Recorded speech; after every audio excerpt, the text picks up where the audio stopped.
এই যে আজকে এত সুন্দর করে এখানে সেট সাজানো হয়েছে আপনার আর সাফা কবিরের বিয়ে উপলক্ষে, যে এই করে এই করবো এইভাবে পড়ে যাবো এই সেই, বাট ভালোই মারছে আসলে।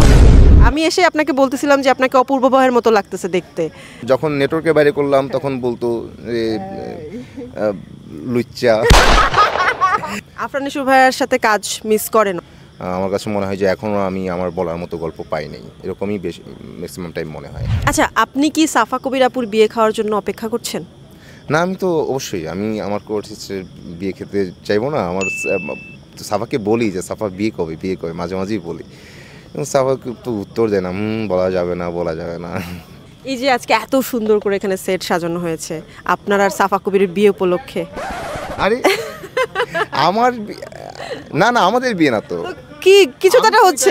ইভেন্ট প্ল্যানার, আমি এটা ইভেন্ট সাজাচ্ছি, এখানে সাফার সাথে আমার দেখা হবে, প্রেম তো হবে, তারপর পরে তো বিয়েটা আপনার সাথেই হবে। ও হচ্ছে ফটোগ্রাফার। বিয়ে কার সেটা তো বলা যাবে না, এটা বিয়ে পর্যন্ত গড়াবে না কোন দিকে যাবে, তাহলে তো গল্প বলে দেওয়া হবে। হ্যাঁ হ্যাঁ, আমি যে ইভেন্টের কাজে আসছি এখানে, আমি তো দেখে আসছি মেকআপ রুমে কনে সাজতেছে। আচ্ছা যাই হোক, এটা দর্শক পরে বুঝতে পারবে। এটা তার কোনো ড্রিম বা কিছু একটা মনে হয়, যাই হোক। আচ্ছা, নাটকের নামটার জন্য কি? সন্ধি। সন্ধি, এত সুন্দর নাম। হ্যাঁ, সুন্দর নাম। আমি এসে আপনাকে বলতেছিলাম যে আপনাকে অপূর্ব বহের মতো লাগতেছে দেখতে। আমাকে তো একসময় অপূর্ব ভাইয়ের মতো লাগে, একসময় নাকি নিশো ভাইয়ের মতো লাগে, মানে আমি কি বলবো, এক এক সময় এক এক রকম বলে আর কি। এই যে চুল কাটার পর আসলে আমারও মনে হচ্ছিল আজকে যে অপূর্ব ভাইয়ের মতো অনেক লুক চলে আসছে, কারণ আরও দুইজন বলার পরে বললাম যে হ্যাঁ রাইট, তাই তো এরকমই তো মনে হচ্ছে। তো হয় এরকম, এক এক সময় এক এক রকম লাগে। আফরান নিশু ভাইয়ের সাথে কাজ মিস করেন? অনেকদিন হয়েছে তার সাথে কাজ হয়েছে। হ্যাঁ, ওই দিনই বিকি ভাইয়ের সাথে কাজ হচ্ছিল, তখন বলছিলাম যে নিশো ভাইয়ের সাথে আমি কাজ খুব মিস করি। আমার যতটুকু সুযোগ মানে হয়েছিল আর কি কাজ করার, মজনুতে পুনর্জন্মে, আমি ওনাকে আসলে কো আর্টিস্ট হিসেবে খুব মিস করি। আচ্ছা, আপনার বন্ধুরা কি আপনার কোনো চরিত্র মানে ক্যারেক্টার নিয়ে মজা করছে যে ওই চরিত্রটা করছিস ওটা খুব ফানি হয়েছে, ওটা খুব ভালগার হয়েছে, মজা করছে? এই এক এক সময় তো এক একটা বলে, যখন নেটওয়ার্কের বাইরে করলাম তখন বলতো যে লুচ্চা। হ্যাঁ, তুই বড় আপুর দিকে টার্গেট, বড় আপুদের সাথে তুই এইসব শুরু করছো, সেটা বলতো। এইসব মজা তো, বন্ধুরা তো এইসব বলবেই, মজা করতো। এই যে কিছুদিন আগে করলাম পরস্পর, সেটা কিনে বলে যে এই ডিম ব্যবসায়ী, এই ডিম ব্যবসায়ী, এরকম। হ্যাঁ, তো হ্যাঁ, যখন করলাম গালিবের প্রেম ও বসন্ত গল্প, তখন বলতো এই মাস্টার, এই মাস্টার। আবার যখন করলাম চরের মাস্টার, তারপর তো দীর্ঘদিন মাস্টার মাস্টারই বললো।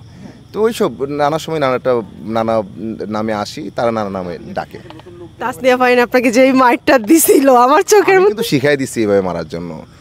এটার ফাইট কোরিওগ্রাফার কিন্তু আমি, যে এই করে এই করবো এইভাবে পড়ে যাবো এই সেই, বাট ভালোই মারছে আসলে।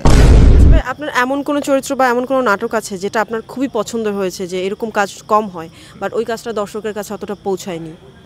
এখন যেসব গল্প করে আসছি সেগুলোকে আমি অনেক বেশি আসলে বড় করে দেখতে পারি না আসলে। আমার কাছে মনে হয় যে এখনও আমি আমার বলার মতো গল্প পাই নাই, এরকমই বেশি ম্যাক্সিমাম টাইম মনে হয়। তারপরও এ সময়ে যেসব করছি তার মধ্যে আমার কাছে মনে হয় যে শাস্তি গল্পটা আরও অনেকের কাছে যাওয়া উচিত ছিল, গেলে হয়তো ভালো হতো, মানুষের ভাবনায় এক ধরনের প্রভাব ফেলতে পারতো। সুখ অসুখ কাজটা আমার খুব পছন্দের, সেই কাজটাও হতে পারতো।